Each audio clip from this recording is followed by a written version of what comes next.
Welcome to Baz Travels. After driving 14,826 kilometers through 24 states and Washington, D.C., I've seen rocket launches to the Grand Canyon and Hoover Dam. I've explored Route 66, ghost towns, deserts, snow, and beaches on both coasts. From Vegas casinos to Alcatraz, the White House to Hollywood. Join me for a journey of the ordinary and the extraordinary. Loading destination. Simulation starting in 3, 2, 1.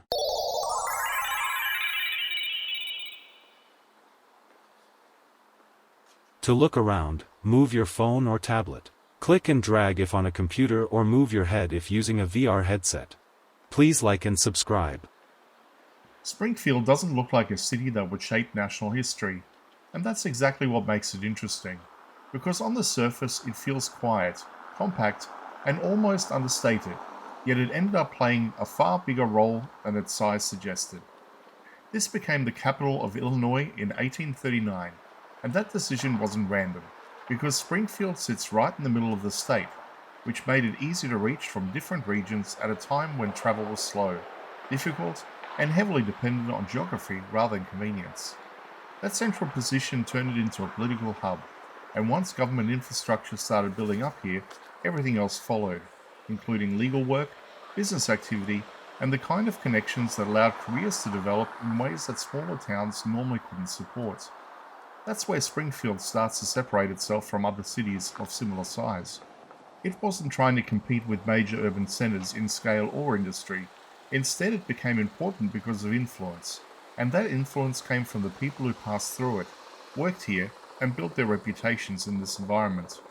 One of the biggest examples of that is Abraham Lincoln, who lived here for years before becoming president, building his legal career, developing his political views, and establishing the connections that will eventually take him to national leadership.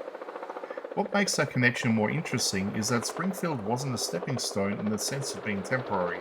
It was a working environment where real decisions were made, cases were argued, and ideas were formed long before they reached the national stage. That gives the city a different kind of importance, because instead of being defined by one moment, it was part of a larger process that shaped outcomes over time. There's also a noticeable difference in scale when you compare Springfield to larger cities. Because the layout is more compact, the streets are easier to navigate, and the overall structure feels more accessible, which makes the historical sites here feel connected rather than spread out.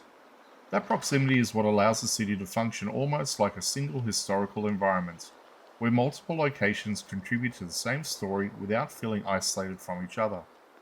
It also means you're not dealing with history as something distant or disconnected, because everything is close enough to feel immediate and grounded in a real place, rather than scattered across a wider area.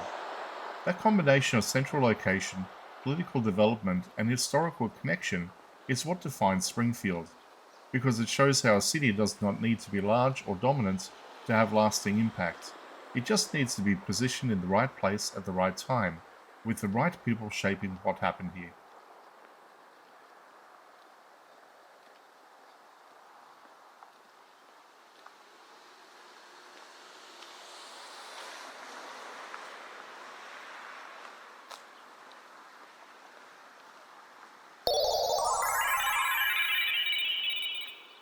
Simulation terminated. Please comment, like and subscribe.